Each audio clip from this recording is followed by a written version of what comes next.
It's a pleasure to introduce the chief guest of the occasion, Sri Somnath S., a distinguished space scientist and chairman ISRO.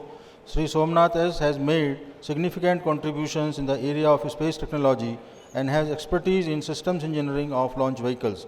Presently, he is spearheading the upcoming Gaganyaan mission and the development of small satellite launch vehicles. Now, I request Sri Somnath S. to deliver his convocation address.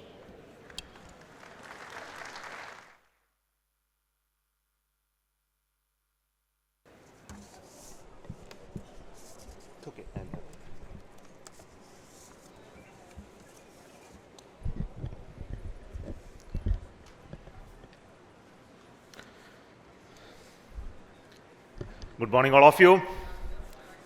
Most respected Dr. Kota Harinarayana, Chairman of the BHU, Professor Pramod Kumar Jain, Director and Chairman Senate, Professor S.B. Dwivedi, Dean Academic Affairs, Sri Rajan Srivastava, Registrar, Deans, members of the faculty, staff, distinguished guests, recipients of the degree and the awardees, young and bright students, proud parents, ladies and gentlemen, good morning to you once again.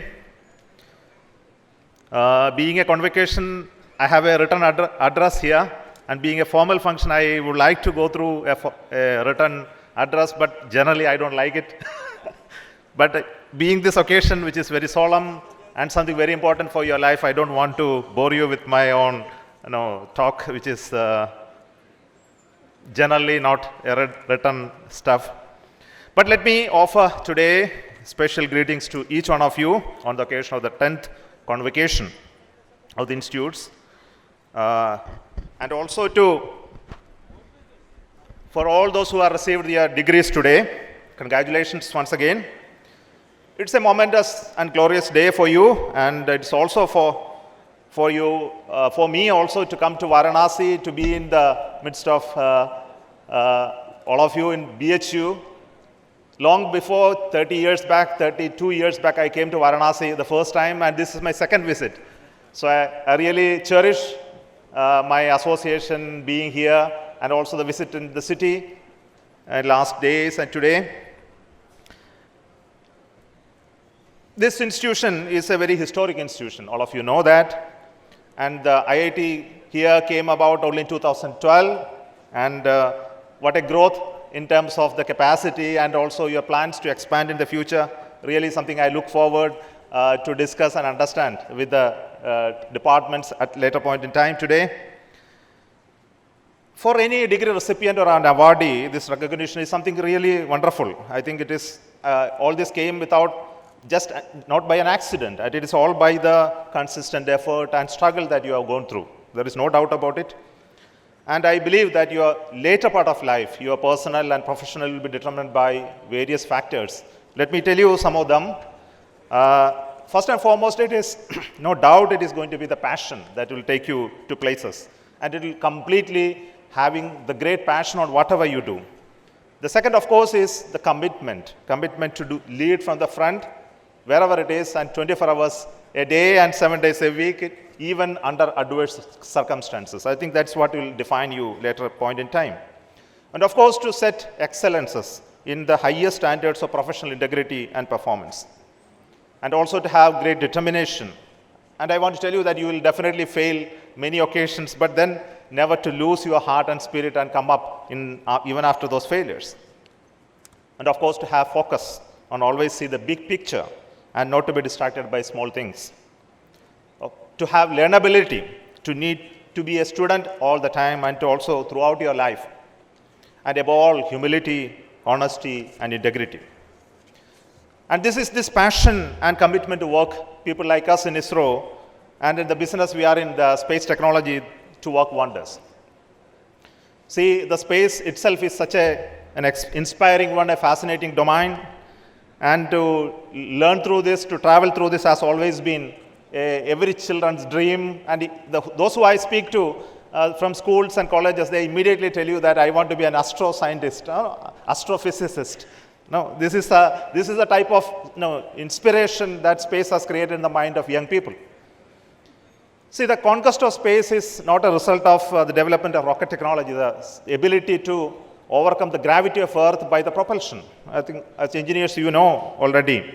And taking something with great energy and into the orbit of Earth and then keep it there. It's not just an art, it's a great science. And this capability has been developed in this country indigenously. I think it is not a small thing. Whenever I travel and then speak to people and other nations about the capacity that we developed in space technology in this country, they ask us, is it actually you did it in India or it has been borrowed from some country?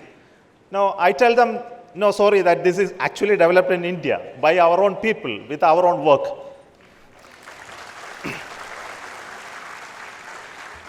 See, I am particularly very fortunate to work in Vikram Sarabhai Space Center. The name all of you know, Dr. Sarabhai, who founded this program, and he said that we must work out solutions for solving the problems of common people and making use of the high technology.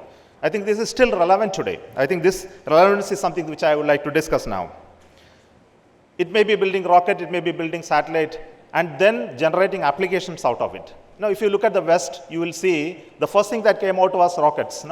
After that came the satellites. We found that missiles can be used for launching satellites. Then satellites can be used for some applications. But in India, it came just the other way.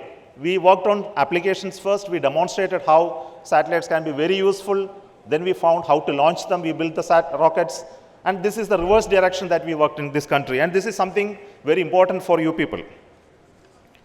I will tell you people, after some time, you will turn out to be some specialist. Some of you will become people which we will honor like this tomorrow. I think maybe 20 years down the line, 30 years down the line, some of you will be awarded by the institute as great men who achieved something in your lifetime. And some of you will evolve into visionaries and they will create splendid things in their lifetime. And some of you will become great institution builders, teachers. Some will become life saviors. And some will be great humanitarians, some will become good businessmen, leaders, And all these possibilities tell you that there are opportunities to be explored, and you can evolve into whatever form that you want. And all that really will happen in later years will be depending upon the choices that you make and the results of your determined efforts that will follow after your choices are made. See, in ISRO, we work with all sort of professionals. We work with not engineers alone. We work with physicists, chemists, natural scientists, geologists, botany, and biology science, and all such people. In recent years, we started working with doctors because we are embarking on a new mission called Human Spaceflight Program. We call it Gaganyaan. And when we deal with human beings, we have to integrate human beings to machines. And there the new challenges are there. We call doctors inside and then try to understand how to connect human beings, psychology, physiology to machines. And this is a new area which we are learning now. So I only want to tell you that every day we try to learn newer and newer things. In the coming years, the technology is going to change dramatically. I only want to tell you a few points which will be very relevant for you. See, in the recent past, if you really look at, we have solved the problems of hunger and poverty substantially. Look at this country itself. When we got independence, there were hunger and there were famine. And way back, and after say 50, 75 years of independence, if you really look at, even in India, even across the globe, you will see the science and technology was able to transform the problems of poverty and hunger substantially. Even if you look at the human health and longevity, you can see the life expectancy. Every human being that is born today is much longer than it was 100 years back. It is a result of the technology that we have actually made it possible. But then in the coming years, it's going to change dramatically. Human beings would like to live longer. Their life expectancy will grow from 75 years to hundreds of years sometimes. And the technology is going to enable this to happen. For example, the work which we do in genomics and computer science and computer technology and artificial organs, transplants, and all those domains are slowly changing the way human beings look at life and life expectancy as well. For example, if you look at growth in material science, microelectronics, quantum technologies, data sciences, AI and ML, biotechnology, all these are going to make human beings' life much better than what is today. we are already at the best part of your life in this universe. No, there has never been a better time than this today, but the future is going to be still better. But it's going to be only because of the work that you people are going to do in the future, in the science and technology domain. There's still the problems of poverty, malnutrition, security of the nation, education, job. For everybody in this country, still much more work is to be done. And we must remember that in the emerging world, the power is in the hand of the people who have the best of the technology, and not the people who are having a lot of resources, natural resources. I think the natural resource is going to be nothing but the technology and the knowledge in that. And for the graduates coming out of this institute, I believe that you have a great role to play in making our country stronger. See, going back to space technology, let me wonder, we always ask questions, why human beings need to fly? Why we have to go to moon, why we have to go to Mars? Why don't we send a robot there? Then we say, if you send a robot there, we actually miss something called the experience of human beings, of going some places. Now, have you ever wondered somebody why they want to climb the Mount Everest and be on top of it? No, why don't we send some instrument there and then see and take a photograph from there and know that, okay, top of the Everest is like this. The human need of knowing and experientially, knowing something is really wonderful. So here is a technology coming in now in the days to come. We should be able to connect ourselves to machines and then send some robot up there and experientially know what the robot feels. Maybe the temperature, the happiness, the feel of touching something. I think this is something that is going to be evolved in the days to come, through the sensory perception being transmitted to your brain, through the robot connected to a human being as your pair. I think these concepts are slowly evolving. I believe in the days to come, for people like us who are working in space, this computer pair and twin is a great concept that we are currently working on. We would like to see how experientially a machine can feel something and then a human being can actually acquire the knowledge. So this is a great domain where robotics, data sciences, artificial intelligence, all those domains that you people are working will really become very useful. See, I have been in the rocket business. I have been building rockets, had a role to play in the PSLV, the GSLVs, and the GSLV Mark III.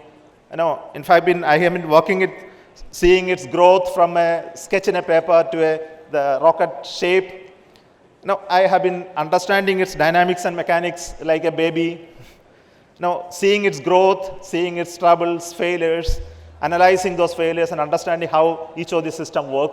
And this has been a great journey as far as a scientist and technocrat in the domain of space technology. I believe each one of you, once you enter into your professional domain, maybe after 30, 35 years of your work, you will stand here and then think about it, you will really feel excited. And if you can really feel excited after your journey in life, then I think you have achieved what is required to be achieved by a human being.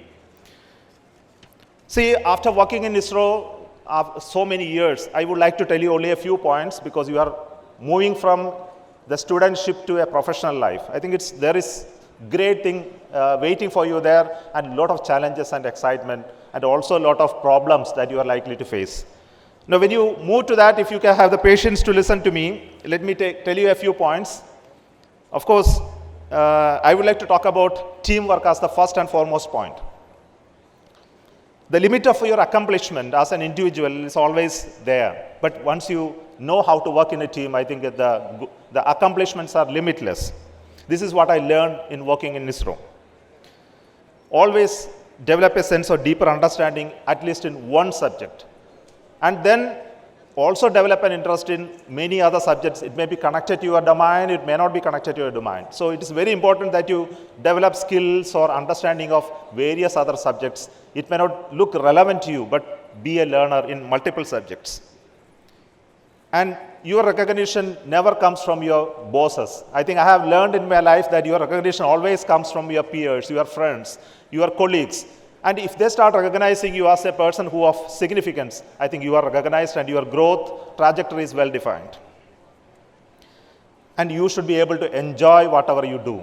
And if you are not able to enjoy what you are doing, it is not worth doing it at all. So I always tell my team people that we never worked and we simply lived. And even after so many years of work, I never felt that I have been working. Now I have been living through this life and really joyfully. Also to tell you that opportunities don't come always. See, to get into an opportunity and to become somebody, you need to prepare yourself. And you need to prepare in such a manner that whenever something knocks on your door, you are ready to catch on it. And for that, you need to have learnability and great enthusiasm of whatever you do. Finally, I would like to tell you the time is a great leveler, and life is something that experientially that need to be savored.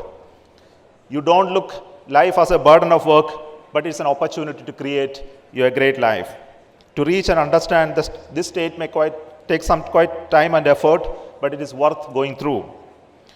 The professional life of an engineer or a scientist, it offers you great opportunity to be very creative. Have you ever wondered how a driver can be a creative person? No, we ask this question, how mundane work people do and how in mundane work people can be creative. In fact, somebody answered me, a driver can be very creative. In a transport bus, you assume. Every day he takes the bus and go to a destination, come back. What is challenge in his life? What thrill he gets out of doing this work? We tell him, you be creative. But I believe that even a driver of a routine work which you do can also be creative by behaving very nicely with the people and seeing and smiling at somebody who is getting into a bus. And it is also possible for every routine work, you can be creative. But what you have today is a great knowledge that you can be much more creative than a monotonous routine working person.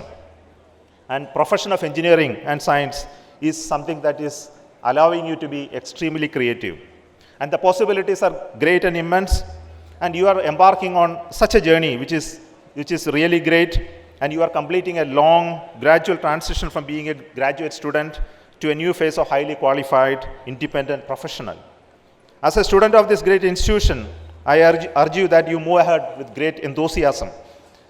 You maintain a reflective and questioning mind, seek career opportunities that are daring and intellectually challenging, and as it is, such paths only will provide you with deep sense of fulfillment. I trust you will make those choices, and that will make your family and your country proud. In the challenging times prevailing today, our country needs you more than ever. Needs your talent, your ideas, your energy, your great enthusiasm. So I have great confidence that you will both succeed in having a fulfilling career. You also remember that you are occupying the upper strata of the society, especially the knowledge society.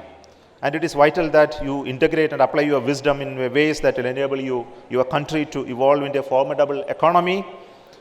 As the health of the individuals that decides the health of an economy or a country.